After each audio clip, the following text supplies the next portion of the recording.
안녕하세요. 24시간 반도체 밀착 취재하는 황호준입니다. 이번 영상에서는 주성 엔지니어링이란 기업에 대해서 알아볼 건데요.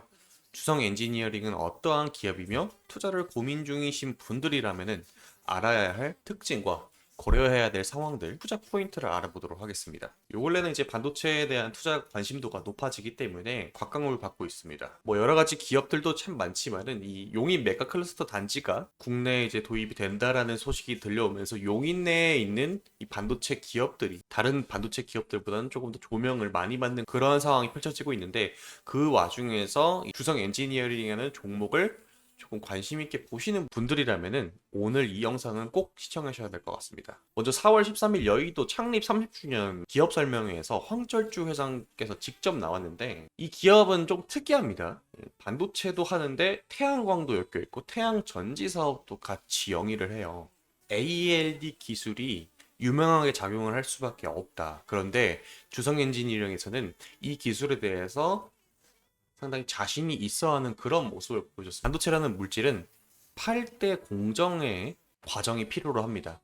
이 과정 중에서 증착이라는 부분을 이 주성 엔지니어링의 장비가 담당을 하는데, 이거는 전공정에 해당을 해요. 그러니까 양산을 할 때 당시에 얼마나 많이 정확하게 찍어내느냐, 이 기술력을 우리가 지금 갖고 있는 주성 엔지니어링이 갖고 있는 이 장비가 담당을 할 수가 있다. 반도체의 수요는 전도 유망한 사업이 될 수밖에 없다라고 이날 밝혔습니다. 사실 맞는 말입니다. 자, 그러면 기업의 오너의 이 회사에 대한 생각과 그리고 사업의 전도 유망함에 대해서 자신이 갖고 있는 모습은 참 좋은 모습인 거 맞습니다.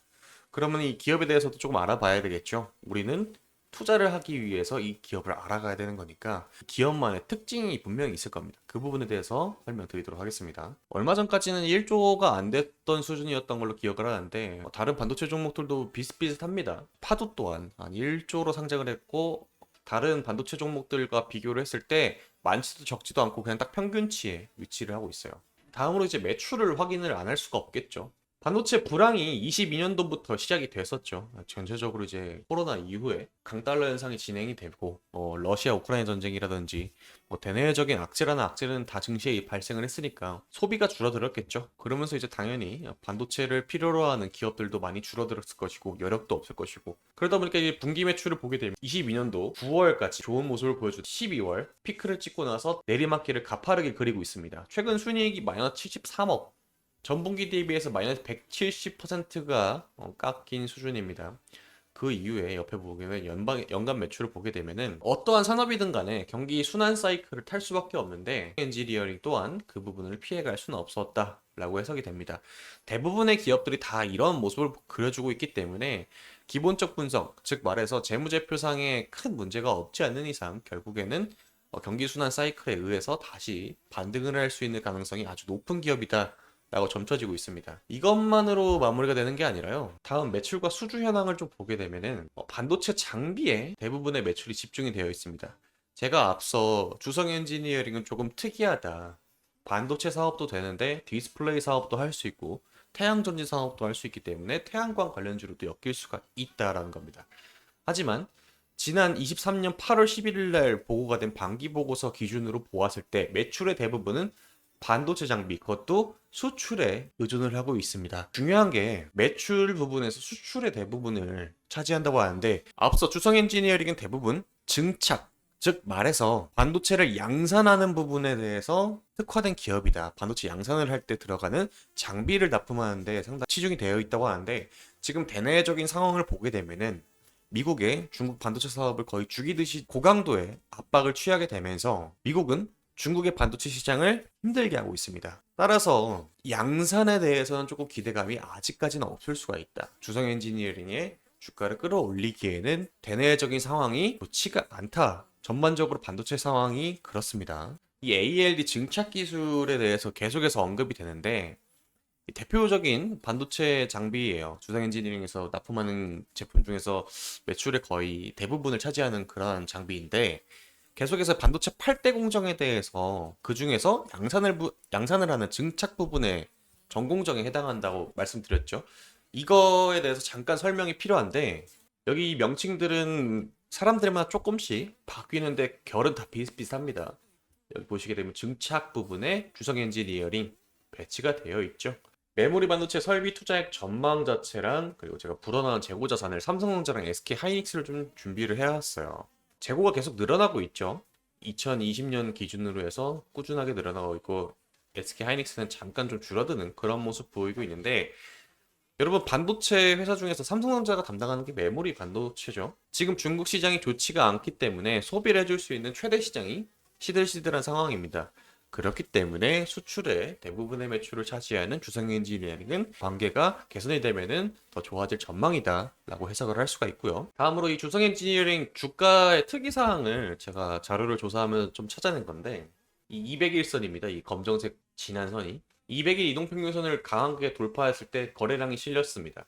그 이후에 주가는 좀 제자리를 찾아가는 그런 모습을 보여주고 있었죠.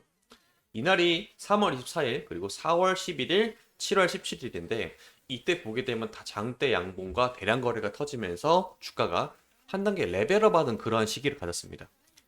강하게 상승을 해주고 나면은 그 주가를 유지해주고 지지 라인이 형성이 되고, 다음번 상승에서도 주가를 조금 조정이 나왔지만 유지해주고 다음번 상승의 초입 구간에 놓여지게 되고, 계속해서 이런 사이클을 지금 반복을 하고 있어요. 그럼 이때마다 대량이 거래가 터졌으면 어떠한 유형의 어떠한 거래원이 이 대량 상승을 유발을 했으면서 주가를 끌어올렸느냐, 이것도 상당히 중요하게 되겠죠. 확인을 해보면은 3월 24일 첫 번째 거래량이 터진 날입니다. 이날입니다. 이때 기관이 가장 많은 매수세를 보여줬습니다. 이 맨 위에 있는 빨간색 84,997, 이거는 무시하시면 되시. 15,240원을 끌어올렸던 이날은 기관이 가장 많은 매수세를 보여준 날이었고요. 4월 11일 날 또한 기관이 가장 많은 매수세, 그리고 외국인이 쌍끌이 매수를 해줬다라고 표현할 수 있습니다. 그때가 바로 이 날이에요. 첫 번째 화살표. 그 이후에 7월 17일 매매 동향을 보게 되면은 다음번 화살표입니다. 두 번째 화살표. 이날은 특이하게 외국인이 매수를 해줬습니다. 자, 다시 말해서 종합해 보면은 이 주성 엔지니어링이라는 기업의 주가는 외국인과 기관이 쌍끌이 매수를 해주면 가장 베스트고, 외국인이나 기관이 추가적으로 매입을 하는 날이라면은 상당히 상승세가 가팔랐다라고 종합을 해볼 수가 있습니다. 시기적으로 상승을 했던 날들을 곰곰이 생각을 해보게 되면은 맨 초반에 나왔던 3월달과 4월달의 상승은 우리나라 증시 전반적으로 상승을 했던 날이기 때문에 기관이 바닥에서 죽어가는 그러한 기간이라고 해석을 하면 되겠습니다. AI 관련된 반도체 수요가 상당히 많았던 그러한 날로 기억을 하고 있습니다. 그러면 이렇게 외국인과 기관이 매수가 집중되는 리포트가 나오거나 아니면 전망이 나오게 되면은 우리는 조금 더 관심을 갖게 되면 되겠죠. 공매도 내역에서도 상당히 재밌는 부분이 발생을 했는데 3월 14일이 이날입니다. 그 이후에 주가는 계속해서 바닥권에 있다가 3월 24일 앞서 설명을 드렸던 이날을 기점으로 해가지고 공매도가 거래량이 가장 많이 터지면서 상승이 나왔습니다. 그러면 이렇게 해석을 할 수가 있게 되겠죠. 공매도 쇼스퀴즈 일부가 상환이 되면서 다시 매수로 전환이 되면서 그 부분 또한 상당히 많은 주가 상승에 도움이 되었다라고 생각을 할 수 있습니다. 주성 엔지니어링의 공매도 비율은요, 10,000원 부근에서 9,000원 아래로 내려갈 거라고 베팅을 하는 공매도 비중이 매매 비중이 약 22%를 찍었던 그런 날도 있었던 만큼 이 주식에 대해서 상승의 전망보다는 하락의 전망이 조금 더 압도적으로 지배적인 2023년 최근에 주성 엔지니어링의 공매도 내역을 좀 보여드리면은, 매매 비중은 3%, 4%, 2% 한 자릿대 수를 기록을 하지만은 8월 1일 날 최고점을 기록하고 나서 공매도 거래 대금도 천천히 줄어나가고 있습니다. 왜 공매도 세력들이 최고점을 8월 1일 날 갱신이 됐음에도 불구하고 신규로 들어오는 양보다는 상환하고 나가는 그러한 전망들이 더욱더 우세할까? 아마 공매도 세력들은 이 종목이 추가적인 하락보다는 상승에 조금 더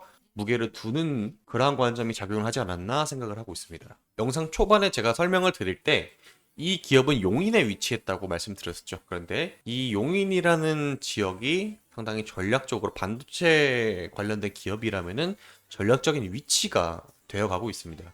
그 이유는 여러분들도 잘 아시다시피 삼성전자랑 정부 차원에서 용인 반도체 메가 클러스터 단지를 계획을 하려고 하고 있습니다. 판교, 기흥, 화성, 평택, 용인, 이천을 전부 다 엮어가지고 우리나라의 삼성전자는 여기에 300조 원가량 투자를 할 예정이라고 합니다. 그리고 부지 선정도 다 완료가 됐는데 이 메가 클러스터 단지를 만드는 직접적인 이유가 있게 되겠죠. 우리나라의 시장은 제가 항상 영상마다 이 내용을 거의 넣는 것 같은데 메모리 반도체에 거의 치중된 상황입니다.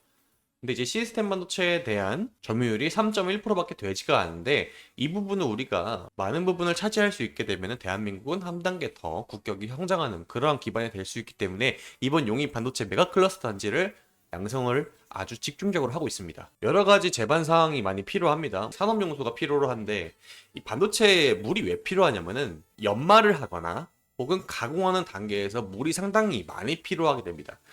그래서 이 용수량에 대해서 잠깐 언급을 할 건데 이 메가 클러스터 단지가 완공이 되게 되면은 하루에 필요한 물의 양이 65만 톤이라고 합니다. 그런데 이제 이 물을 이 화천댐, 소양댐, 춘천댐, 의암댐에서 나오는 물들을 방류해가지고 사용을 하는 건 어떻냐라는 내용이 나왔어요. 그런데 여기서 이제 문제가 부딪히는 거는 원주 쪽에서도 야 그렇게 방류를 해가지고 물을 쓸 거면은 우리한테도 혜택을 줘라. 줄 수가 있습니다. 흘러내려오는 물에서 일부를 모두 다 달라는 게 아니라 원주시 쪽에서도 우리도 쓸 수 있는 권한을 줘라. 원래 이 부분에 대해 이 부분의 물은 용수로 사용이 허가가 안 났었습니다. 용수가 허가가 안 났는데 이번 반도체 메가 클러스터 단지 사용이 된다면 원주시나 용인의 반도체 메가 클러스터 단지 서로가 윈윈하는 그런 전략이 되게 되겠죠. 물론 이 과정에서 새로운 문제가 발생할 수 있기 때문에 앞서 말씀드렸듯 이 용인 메가클래스 단지는 발생할 수 있는 이득만 해도 700조 원 규모의 일자리라든지 주변 인프라가 생기는 그런 엄청난 국책 사업이기 때문에 한두 개가 아니다라는 겁니다. 반도체에 우리가 양산할 수 있는 능력이 상당히 많이 확보가 되겠죠. 그럼 그 양을 감당을 하려면은 전공정, 후공정, 더 나아가서 주성 엔지니어링 장비가 많이 공급될 가능성은 높아진다라고 정리를 해볼 수가 있겠습니다. 제 영상이 여러분들에게 도움이 되셨다면 구독과 좋아요, 알림 설정 부탁드리겠습니다. 오늘도 시청해주셔서 감사합니다.